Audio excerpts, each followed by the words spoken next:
So if we remember our second question, I was asking if one vector was in the span of our other vectors. We said that in order to see if it was in the span, we set it equal to a general linear combination of these vectors. And we're asking, is it equal to a vector? Okay. So is there a solution? So here we said it was equivalent to there being a solution to the following system of equations. X1 minus X2 equals 1.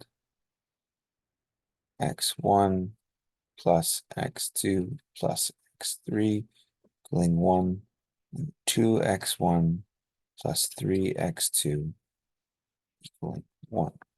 And if this system of equations has a solution, then there exists a linear combination of these vectors equaling to 1, 1, 1. So now we're going to solve for the solutions for this system of equations. We're in the span if it has at least one solution.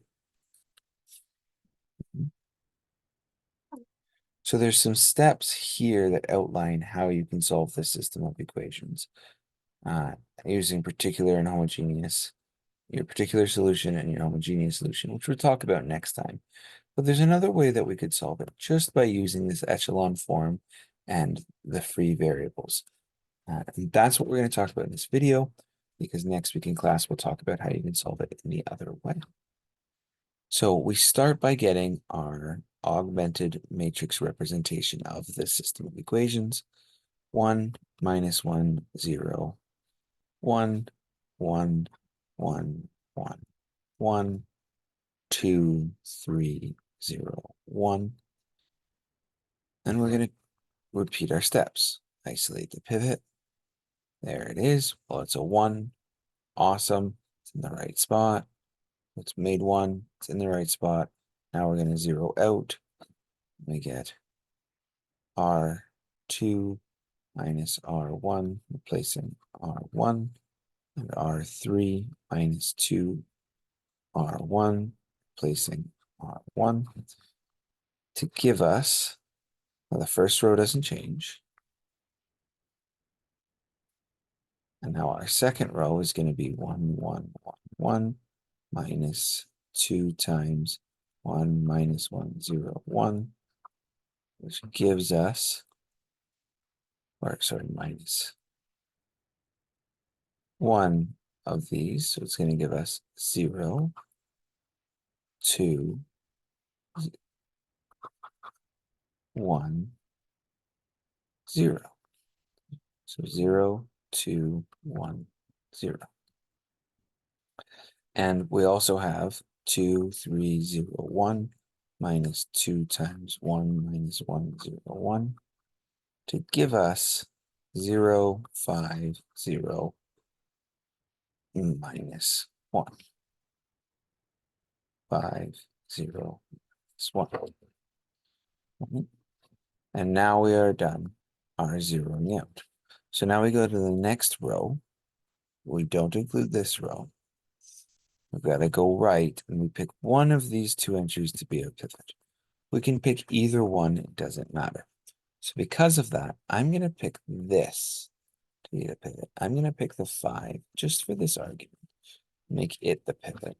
So we're going to do 1/5 R3 replacing R3 to give 1 minus 1, 0, 1, 0, 2, 1, 0, 0, 1, 0, minus 1/5. Then we're going to swap these two rows. We're going to swap row 2 and row 3. So R2 swaps with R3 to put it in the right spot. So 1 minus 1, 0, 1, 0, 1, 0, minus 1/5, and 0, 2, 1, 0. Okay. this is nice. It's in the right spot. So we made it 1, we put it in the right spot. Now we need to zero out. So to zero out, what I'm going to do is I'm going to do R1 plus R2 replaces R1, and R3 minus 2R2 replaces R3, which gives 1, 0, 0, 4/5, 0, 1, 0 minus a fifth, 0, 0, 1, 2/5, and we have our augmented form. This is if we look at it, the augmented matrix is now in echelon form. We don't have to do anything further because if we go to our next row, it is a 1, check, it's in the right spot, check, and the column's been zeroed out, and we're done on rows. Lovely. Well, what's our equivalent system of equations? Because remember, this is the nicest form it is. Well, it's x1 equals 4/5, x2 equals minus 1/5, and x3 equals 2/5. A solution exists. At least one solution exists. As a solution exists,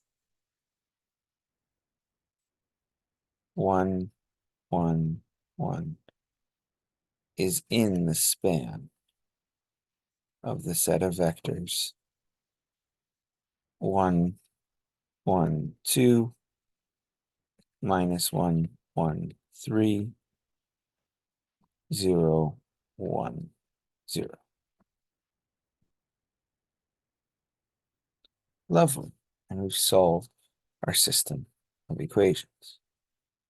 We'll talk about another way to solve an homogeneous system of equations next time.